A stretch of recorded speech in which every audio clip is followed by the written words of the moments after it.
अथ श्री साई चरित्र अध्याय 5। चांद पाटिल की बारात के साथ श्री साई बाबा का पुनः आगमन, अभिनंदन तथा श्री साई शब्द से संबोधन, अन्य संतों से भेंट, वेशभूषा व नित्य कार्यक्रम, पादुकाओं की कथा, मुहिद्दीन के साथ कुश्ती, मुहिद्दीन का जीवन परिवर्तन, जल का तेल में रूपांतर, मिथ्या गुरु जौहर अली। जैसा गत अध्याय में कहा गया है, मैं अब श्री साई बाबा के शिरडी के अंतर्धान होने के पश्चात उनका शिरडी में पुनः किस प्रकार आगमन हुआ इसका वर्णन करूंगा।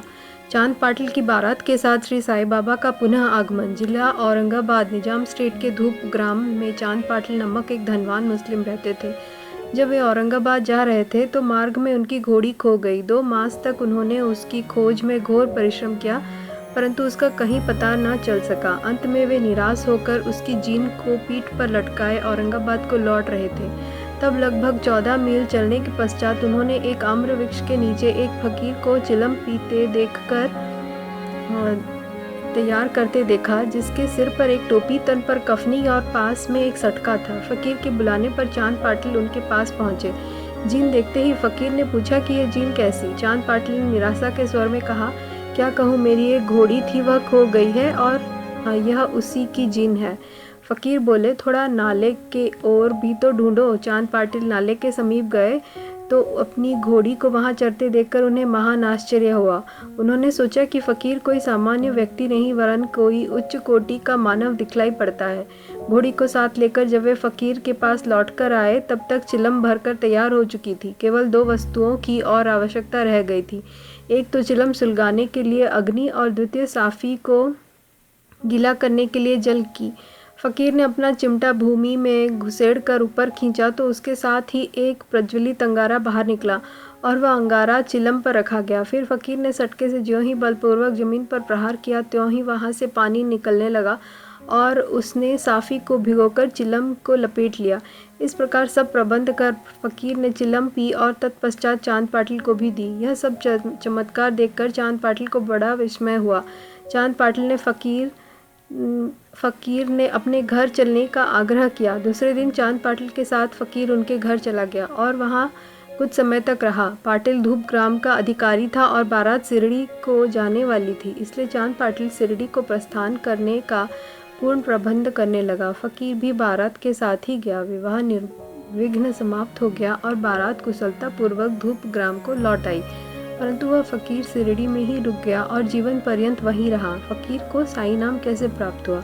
जब बारात शिरडी में पहुंची तो खंडोबा के मंदिर के समीप महालस्पाती के खेत में एक वृक्ष के नीचे ठहराई गई। खंडोबा के मंदिर के सामने ही सब बैलगाड़ियां खोल दी गई और बारात के सब लोग एक एक करके नीचे उतरने लगे। तरुण फकीर को उतरते देख महालस्पाती ने आओ साईं कहकर उनका अभिनंदन किया तथा अन्य उपस्थित लोगों ने भी साईं शब्द से ही संबोधन कर उनका आदर किया। इसके पश्चात वे साईं नाम से ही प्रसिद्ध हो गए। अंत संतों से संपर्क। शिरडी आने पर श्री साई बाबा मस्जिद में निवास करने लगे। बाबा के शिरडी में आने के पूर्व देवीदास नाम के एक संत अनेक वर्षों से वहाँ रहते थे। बाबा को वे बहुत प्रिय थे। वे उनके साथ कभी हनुमान मंदिर में और कभी चावड़ी में रहते थे। कुछ समय के पश्चात जानकीदास नाम के एक संत का भी शिरडी में आगमन हुआ।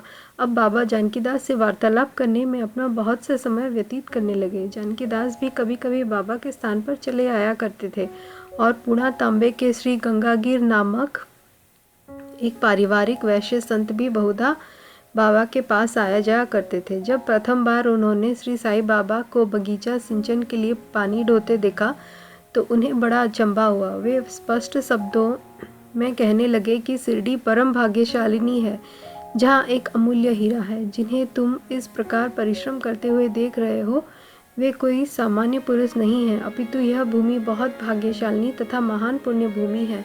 इसी कारण इसे यह रत्न प्राप्त हुआ है। इस प्रकार श्री अक्कलकोटकर महाराज के एक प्रसिद्ध शिष्य पधारे। उन्होंने भी स्पष्ट कहा कि यद्यपि बाह्य दृष्टि से ये साधारण व्यक्ति जैसे प्रतीत होते हैं, परंतु ये सचमुच असाधारण व्यक्ति हैं। इसका तुम लोगों को भविष्य में अनुभव होगा। ऐसा कहकर वे यवला को लौट गए।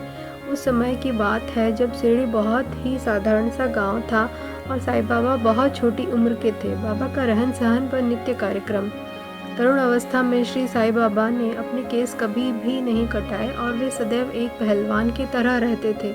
जब वे राहता जाते, जो कि शिरडी से 3 मील दूर है, तो गांव तो वहां से गेंदा, जाई और जूही के पौधे मोल ले आया करते थे। वे उन्हें स्वच्छ करके उत्तम भूमि देखकर लगा देते और स्वयं सिंचते थे। वामन तात्या नाम के एक भक्त इन्हें नित्य प्रति 2 मिट्टी के घड़े दिया करते थे। इन घड़ों द्वारा बाबा स्वयं ही पौधों में पानी डाला करते थे। वे स्वयं कुएं से पानी खींचते और संध्या समय घड़ों को नीम वृक्ष के नीचे रख देते थे। जैसे ही घड़े वहां रखते, वैसे ही वे फूट जाया करते थे, क्योंकि वे बिना तपाए और कच्ची मिट्टी के बने रहते थे। दूसरे दिन तात्या उन्हें फिर दो नए घड़े दे दिया करते थे। यह क्रम 3 वर्षों तक चला और श्री साईं बाबा इसी स्थान पर बाबा के समाधि मंदिर की भव्य इमारत शोभायमान है,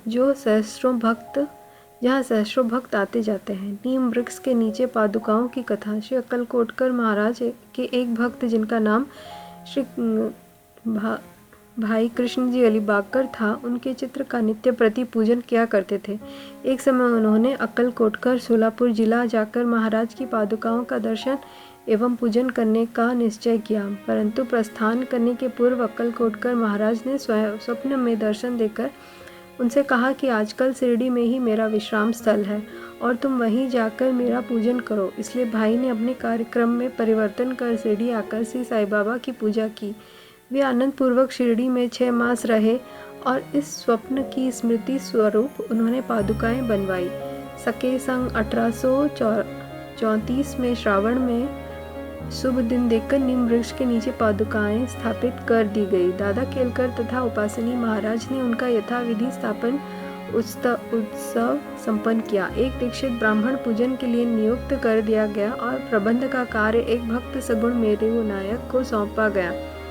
कथा का पूर्ण विवरण। ठाणे के सेवानिवृत्त मामलतदार श्री बीवी देव, जो कि श्री साईं बाबा के एक परम भक्त थे, उन्होंने सगुण मेरू नायक और गोविंद कमलाकर दीक्षित से इस विषय में पूछताछ की। पादुकाओं का पूर्ण विवरण श्री साई लीला भाग 11 संख्या 1 पृष्ठ 25 में प्रकाशित हुआ है, जो निम्नलिखित है। सक 1834 सन 1912 में बम्बई के एक भक्त डॉक्टर रामराव कोठारे बाबा के दर्शनार्थ शिरडी आए। उनका कंपाउंडर और उनके एक मित्र भाई कृष्ण जी अलीबागकर भी उनके साथ में थे। कंपाउंडर और भाई की सगुण मेरू नायक तथा जी के दीक्षित से घनिष्ठ दोस्ती हो गई। अन्य विषयों पर विवाद करता समय इन लोगों का विचार आया कि श्री साईं बाबा के शिरडी में प्रथम आगमन तथा पवित्र नीम वृक्ष के नीचे निवास करने की ऐतिहासिक स्मृति के उपलक्ष्य में क्यों न पादुकाएं स्थापित की जाएं। अब पादुकाओं के निर्माण पर विचार विमर्श होने लगा। तब भाई के मित्र कंपाउंडर ने कहा कि यदि यह बात मेरे स्वामी कोठरे को विदित हो जाए तो वे इस कार्य के निमित्त अति सुंदर पादुकाएं बनवा देंगे। यह प्रस्ताव सबको मान्य हुआ और श्री डॉक्टर कोठारे को इसकी सूचना दी गई। उन्होंने शिरडी आकर पादुकाओं की रूपरेखा बनाई तथा इस विषय में उपासनी महाराज से भी खंडोबा के मंदिर में भेंट की। उपासनी महाराज ने उसमें बहुत से सुधार किए और कमल फूल आदि खींच दिए तथा नीचे लिखा श्लोक भी रचा, जो नीम वृक्ष के महात्मा का बाबा की योग शक्ति का द्योतक था, जो इस प्रकार है। सदा नीम वृक्षस्य मूलाधिवासात् सुधा सत्रविणं तत्तमप्रियंतम तरुम कल्प वृक्षाधिकम साध्यंतम नमामीश्वरम सद्गुरुम साईनाथम। अर्थात मैं भगवान श्री साईनाथ को नमन करता हूँ, जिनका सानिध्य पाकर नीम वृक्ष कटु तथा अप्रिय होते हुए भी अमृत वर्षा करता था। इस वृक्ष का रस अमृत कहलाता है। इसमें अनेक व्याधियों से मुक्ति देने के गुण होने के कारण इसे कल्प वृक्ष भी श्रेष्ठ कहा गया है। उपासनी महाराज का विचार सर्वमान्य हुआ और कार्य रूप में भी परिणत हुआ। पादुकाएं बम्बई में तैयार कराई गई और कंपाउंडर के हाथ शिरडी भेज दी गई। बाबा की आज्ञानुसार इसकी स्थापना श्रावण की पूर्णिमा के दिन की गई। इस दिन प्रातःकाल 11 बजे जी के दीक्षित उन्हें अपने मस्तक पर धारण कर खंडोबा के मंदिर से बड़े समारोह और धूमधाम के साथ द्वारका माई में लाए। बाबा ने पादुकाएं स्पर्श कर कहा कि ये भगवान के श्री चरण हैं, इनकी नीम वृक्ष के नीचे स्थापन कर दो। इसके एक दिन पूर्व ही बम्बई के एक पारसी भक्त पास्ता शेठ ने 25 रुपयों का मनी ऑर्डर भेजा। बाबा ने ये रुपया पादुकाओं की स्थापना के निमित्त दे दिए। स्थापना में कुल 100 रुपये हुए, जिनमें 75 रुपये चंदा द्वारा एकत्रित हुए। प्रथम 5 वर्ष तथा डॉक्टर कोठरे दीपक के निमित्त 2 रुपये मासिक भेजते रहे। उन्होंने पादुकाओं के चारों ओर लगाने के लिए लोहे की छड़ें भी भेजी। स्टेशन से छड़ें ढोने और छप्पर बनाने का खर्च 7 रुपये 8 आने सगुण मेरू नायक ने दिए। आजकल जरबाड़ी नाना पुजारी पूजन करते हैं और सगुण मेरू नायक नैवेद्य अर्पण करते तथा संध्या को दीहक जलाते हैं। भाई कृष्ण जी पहले अलीकोटकर महाराज के शिष्य थे। अलीकोटकर जाते हुए वे सक 1834 में पादुका स्थापन के शुभ अवसर पर शिरडी आए और दर्शन करने के पश्चात जब उन्होंने बाबा से अक्कलकोट प्रस्थान करने की आज्ञा मांगी, तब बाबा कहने लगे, अरे अक्कलकोट में क्या है, तुम वहाँ व्यर्थ क्यों जाते हो? वहाँ के महाराज तो यही मैं स्वयं हैं। और सुनकर भाई ने अक्कलकोट जाने का विचार त्याग दिया। पादुकाएं स्थापित होने के पश्चात वे बहुधा शिरडी आया करते थे। श्री बीवी देव ने अंत में ऐसा लिखा है कि इन सब बातों का विवरण हेमाड़ पंत को विदित नहीं था, अन्यथा वे श्री साई सच्चरित्र में लिखना कभी नहीं भूलते। मोहिद्दीन तंबुली के साथ कुश्ती और जीवन परिवर्तन। शिरडी में एक पहलवान था जिसका नाम मोहिद्दीन तंबुली था। बाबा का उससे किसी विषय पर मतभेद हो गया। फलस्वरूप दोनों में कुश्ती हुई और बाबा हार गए। इसके पश्चात बाबा ने अपने पोशाक और रहन सहन में परिवर्तन कर दिया। वे कफनी पहनते, लंगोट बांधते और एक कपड़े के टुकड़े से सिर ढकते थे। वे आसन तथा शयन के लिए एक टाट का टुकड़ा काम में लाते थे। इस प्रकार फटे पुराने चिथड़े पहनकर वे बहुत संतुष्ट प्रतीत होते थे। वे सदैव यही कहा करते थे कि गरीबी अव्वल बादशाही, अमीरी से लाख सवाई, गरीबों का अल्लाह भाई। गंगागीर को भी कुश्ती से बड़ा अनुराग था। एक समय जब वह कुश्ती लड़ रहा था, तब इसी प्रकार उसको भी त्याग की भावना जागृत हो गई। इसी उपयुक्त अवसर पर उससे देव वाणी सुनाई दी, भगवान के साथ खेल में अपना शरीर लगा देना चाहिए। इस कारण वह संसार छोड़ आत्मा अनुभूति की ओर झुक गया। पुणा तांबे के समीप एक मठ स्थापित कर वह अपने शिष्यों सहित वहां रहने लगा। श्री साई बाबा लोगों से न मिलते और न वार्तालाप ही करते थे। जब कोई उनसे कुछ प्रश्न करता तो वे केवल उतना ही उत्तर देते थे। दिन के समय वे नीम वृक्ष के नीचे विराजमान रहते थे। कभी कभी वे गांव की मेंढ पर नाले के किनारे एक बबूल वृक्ष की छाया में भी बैठे रहते थे और संध्या को अपनी इच्छा अनुसार कहीं भी वायु सेवन को निकल जाया करते थे। नीम गांव में वे बहुधा बाला साहेब डेंगले के गृह पर जाया करते थे। बाबा श्री बाला साहेब को बहुत प्यार करते थे। उनके छोटे भाई, जिसका नाम नाना साहेब था, के द्वितीय विवाह करने पर भी उनको कोई संतान न थी। बाला साहेब ने नाना साहेब को श्री साई बाबा के दर्शनार्थ शिरडी भेजा। कुछ समय पश्चात उनकी श्री कृपा से नाना साहेब के यहाँ एक पुत्र रत्न हुआ। इसी समय में बाबा के दर्शनार्थ लोगों का अधिक संख्या में आना प्रारंभ हो गया तथा उनकी कीर्ति भी दूर दूर तक फैलने लगी। अहमदनगर में भी उनकी अधिक प्रसिद्धि हो गई। तभी से नाना साहेब चांदोरकर, केशव, चिदम्बर तथा अन्य कई भक्तों की शिरडी में आगमन होने लगा। बाबा दिन भर अपने भक्तों से घिरे रहते और रात्रि में जीर्ण शीर्ण मस्जिद में शयन करते थे। इस समय बाबा के पास कुल सामग्री चिल्लम, तंबाकू, एक टमरेल, एक लंबी कफनी, सिर के चारों ओर लपेटने का कपड़ा और एक सटका था, जिसे वे सदा अपने पास रखते थे। सिर पर सफ़ेद कपड़े का एक टुकड़ा वह सदा इस प्रकार बांधते थे कि उसका एक छोर बाएं कान पर से पीठ पर गिरता हुआ ऐसा प्रतीत होता था मानो बालों का जुड़ा हो। हफ्तों तक वे इन्हीं स्विच नहीं करते थे। पैर में कोई जूता या चप्पल भी नहीं पहनते थे। केवल एक टाट का टुकड़ा ही अधिकांश दिन में उनके आसन का काम देता था।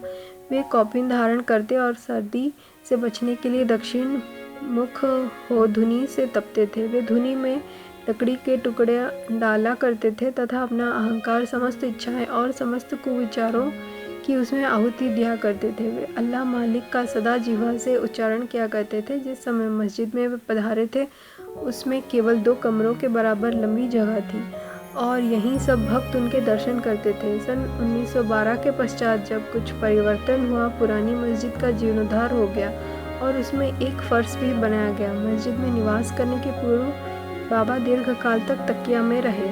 वे पैरों में घुंघरू बांधकर प्रेम विवल होकर सुंदर नृत्य व गायन भी करते थे। जल का तेल में परिवर्तन। बाबा को प्रकाश से बड़ा अनुराग था। वे संध्या समय दुकानदारों से भिक्षा में तेल मांग लेते थे तथा दीपमालाओं से मस्जिद को सजाकर रात्रि भर दीपक जलाया करते थे। यह क्रम कुछ दिनों तक ठीक इसी प्रकार चलता रहा। अब बलिए तंग आ गए और उन्होंने संगठित होकर निश्चय किया कि आज कोई उन्हें तेल की भिक्षा न दे। नित्य नियमानुसार जब बाबा तेल मांगने पहुंचे तो प्रत्येक स्थान पर उनका नकारात्मक उत्तर से स्वागत हुआ। किसी से कुछ कहे बिना मस्जिद को लौट आए और सूखी बत्तियों दिए में डाल दी। बनिए तो बड़े उत्सुक होकर उन पर दृष्टि जमाए हुए थे। बाबा ने टमरेल उठाया जिसमें बिल्कुल थोड़ा सा तेल था। उन्होंने उसमें पानी मिलाया और वह तेल मिश्रित जल वे पी गए।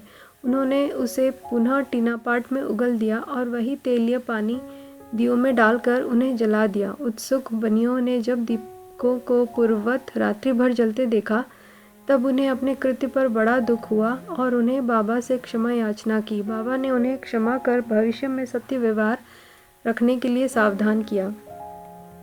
मिथ्या गुरु जौहर अली। उपर्युक्त वर्णित कुश्ती के 5 वर्ष पश्चात जौहर अली नाम के एक फकीर अपने शिष्यों के साथ रहता आए। वे वीरभद्र मंदिर के समीप एक मकान में रहने लगे। फकीर विद्वान था। कुरान की आयतें उसे कंठस्थ थी। उसका कंठ मधुर था। गांव के बहुत से धार्मिक और श्रद्धालु जन उसके पास आने लगे और उसका यथा योग्य आदर होने लगा। लोगों से आर्थिक सहायता प्राप्त कर उसने वीरभद्र मंदिर के पास एक ईदगाह बनाने का निश्चय किया। इस विषय को लेकर कुछ झगड़ा हो गया जिसके फलस्वरूप जौहर अली रायता छोड़ शिरडी आया और बाबा के साथ मस्जिद में निवास करने लगे। उसने अपनी मधुर वाणी से लोगों के मन को हर लिया। अब बाबा को भी अपना एक शिष्य बताने लगा। बाबा को कोई आपत्ति नहीं की और उसका शिष्य होना स्वीकार कर लिया। तब गुरु और शिष्य दोनों पुनः रायता में आकर रहने लगे। गुरु शिष्य की योग्यता से अनभिज्ञ था परंतु शिष्य गुरु के दोषों से पूर्ण से परिचित था। इतने पर भी बाबा ने कभी इसका अनादर नहीं किया और पूर्ण लगन से अपना कर्तव्य निभाते रहे और उसकी अनेक प्रकार से सेवा की। वे दोनों कभी कभी शिरडी भी आया करते थे परंतु मुख्य निवास राहता में ही था। श्री बाबा के प्रेमी भक्तों में उनका दूर राहता में रहना अच्छा नहीं लगता था, इसलिए वे सब मिलकर बाबा को शिरडी वापस लाने के लिए गए। इन लोगों की ईदगाह के समीप बाबा से भेंट हुई और उन्हें अपने आगमन का हेतु बतलाया। बाबा ने उन लोगों को समझाया कि फकीर बड़े क्रोधी और दुष्ट स्वभाव के व्यक्ति हैं, वे मुझे नहीं छोड़ेंगे। अच्छा हो कि फकीर के आने के पूर्व ही आप लौट जाएं। इस प्रकार वार्तालाप हो ही रहा था कि इतने में फकीर आ पहुँचे।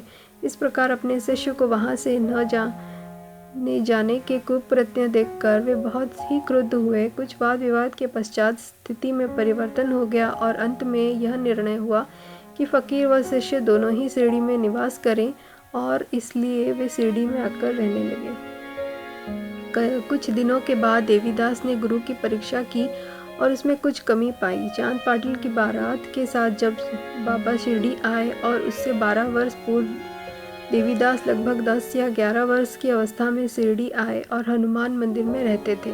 देवीदास सुडौल, सुनादर, आकृति तथा तीक्ष्ण बुद्धि के थे। वे त्याग की साक्षात मूर्ति तथा अगाध ज्ञानी थे।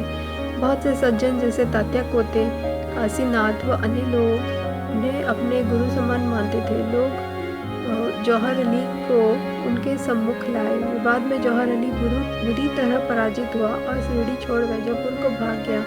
वह अनेक वर्षों के पश्चात शिरडी आया और श्री साईं बाबा की चरण वंदना की। उसका यह भ्रम वह स्वयं गुरु था और श्री बाबा उसके शिष्य अब दूर हो चुका था। श्री साईं बाबा उसे गुरु समान ही आदर करते थे। उसका स्मरण कर उसे बहुत पश्चाताप हुआ। इस प्रकार श्री साईं बाबा ने अपने प्रत्यक्ष आचरण से आदर्श उपस्थित किया कि अहंकार से किस प्रकार छुटकारा पाकर शिष्य के कर्तव्यों का पालन कर किस तरह आत्मानुभव की ओर अग्रसर होना चाहिए। ऊपर वर्णित तथा महस्पति के कथानुसार है। अगले अध्याय में रामनवमी का त्योहार, मस्जिद की पहली हालत एवं पश्चात उसके जीर्णोद्धार इत्यादि का वर्णन होगा। श्री सद्गुरु साईनाथार्पणमस्तु। शुभम भवतु। ओम साई राम।